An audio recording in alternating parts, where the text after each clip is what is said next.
Welcome back to another podcast episode. This one is how to build curiosity and pique interest of brands that you're pitching. It doesn't matter if you're pleading your case through a platform that you're using for UGC or if you are just messaging the brand of one of your favorite lip glosses, right? I got one right here.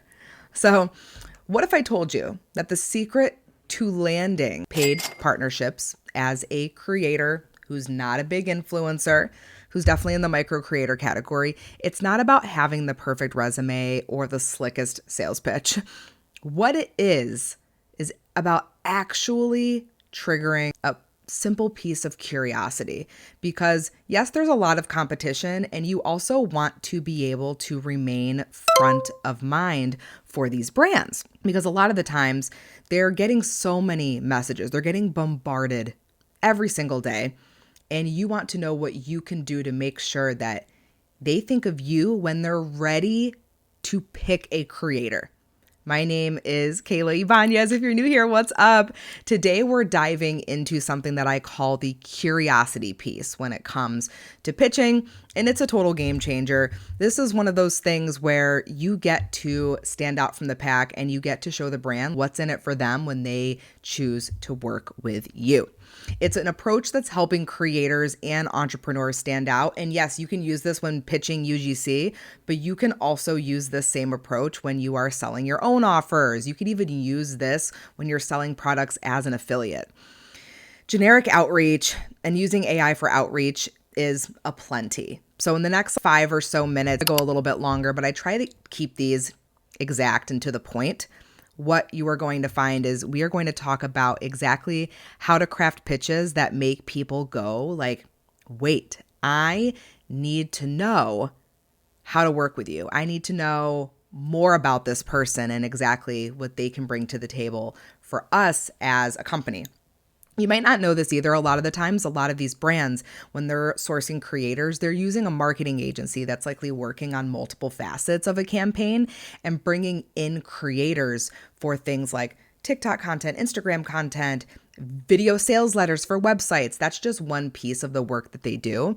And so even if they're not actively looking, you never know when they're going to need a creator to recite a certain piece of content. And again, so this type of pitching doesn't always necessarily get you an immediate booking, but what it does is keep you top of mind. So what exactly is curiosity piece pitching? Think of it as the opposite of traditional pitching. I like to look at it this way too, is if you're trying to get someone to say, this is why I need to work with Kayla over so-and-so, what you're going to find is that people really don't want to get the same old generic outreach. So the biggest piece here is instead of leading with your own credentials, you're leading with intrigue based on what you know they want, even if they haven't explicitly stated it. A curiosity piece is a short, compelling angle that makes someone pause and want to learn more.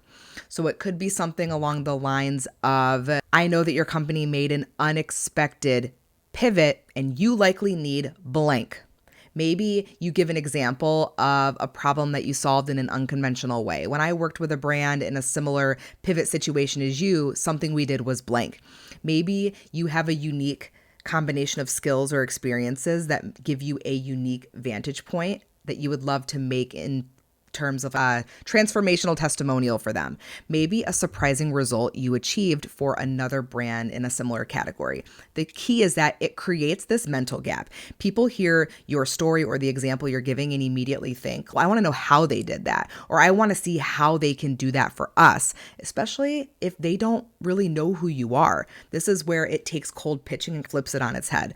It's not about being clickbaity or misleading. You're being honest and straightforward. It's not clickbait in terms of it's dramatic. It's about recognizing what makes you different is oftentimes what makes you valuable and stand out from other creators who are also bombarding them with messages. This is where your message is unlike everyone else doing the same AI copy paste, beginning, middle, end type of pitch. The problem is that most partnership pitches sound exactly like everyone else's. They have the exact same structure. They use the same language. I create content that sells. I create content that gets clicks. Hi, I'm a content creator and I have 10,000 followers on TikTok. I am a marketing professional with 5 years of experience. It's basically kind of like they're reading off their resume on LinkedIn rather than showing the brand what they're going to do to meet their objective.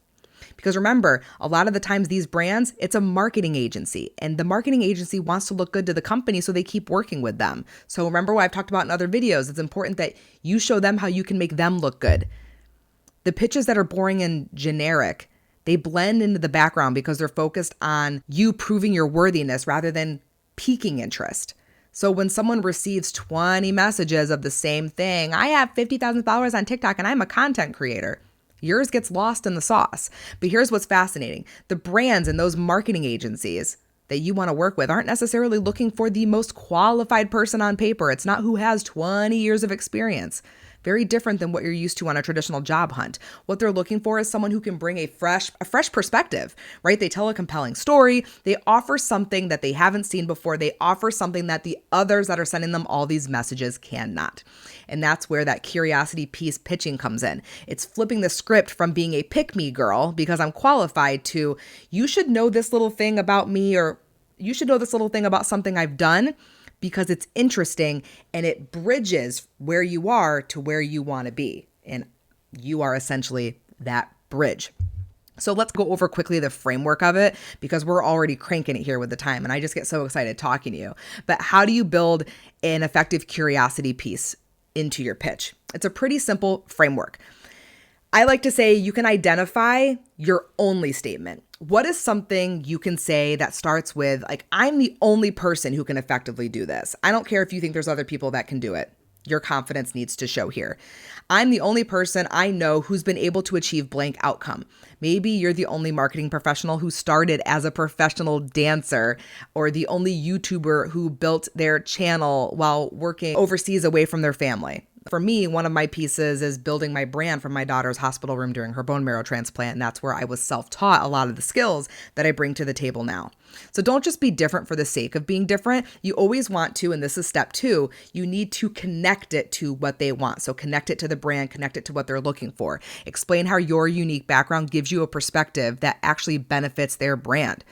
So a former dancer might say something along the lines of, this background taught me how to read expression in audiences and be able to adapt to challenges in real time. Boom. Step 3 is to create that visual story in a way that's as concise as possible. This is where portfolio videos can come into play because you can bring in examples of that work. So instead of just talking about your work, show the story behind it. Remember how I talked about your zone of genius on video or your signature video style? You want to try to insert different things where you show that you can thrive in different environments and also showcase different processes. So when you can show that you can be adaptable and you can bring variety and show how it links to what they're doing, they're going to see you as someone who's not just a one-trick pony that wants to get paid to make a video. So you want to lead with the intrigue. You're going to put this at the beginning of the pitch. Your curiosity piece gets them interest, but you also do need to back that up with value results. How long have you been doing it? What are some of the results you've created? And so let's get practical. Here are 3 ways to implement the curiosity piece while pitching. I'm going to break this down super quick. So first is the email outreach. So start with a 1-sentence story. Don't even say, hi, my name is Kayla. You're going to jump right into the 1-sentence piece and it won't necessarily make sense. I'm the content creator who built a 6-figure business by posting videos exclusively filming them in my car. Then go into and explain why it matters.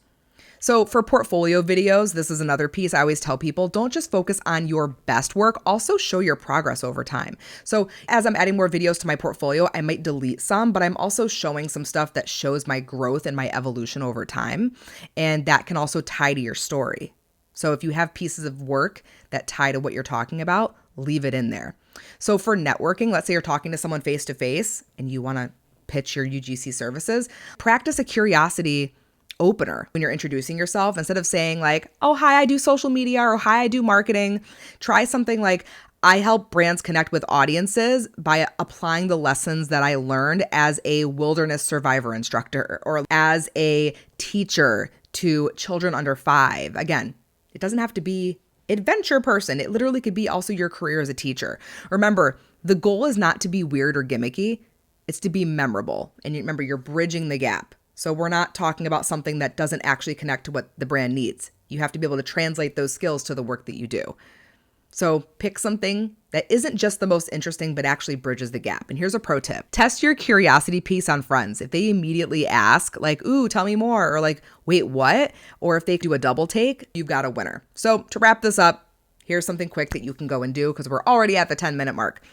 What you want to do is start to write down and brainstorm some ideas of what could be your curiosity piece. What is an unexpected thread in your story that makes people lean in and want to know more about you and the work you do? Start with that. And if you need help, I'm always here to help. I love pulling out this genius from people. It's actually what I'm very naturally good at. So you can go to the link to check out my Stand store. You can book a call with me. We can even do a month of Voxer where we can communicate back and forth over the course of the month to start to pull out your genius, figure out what your zone can be in the world of UGC. We can even do some portfolio audits. So reach out if you have any questions. And other than that, I will see you in the next video.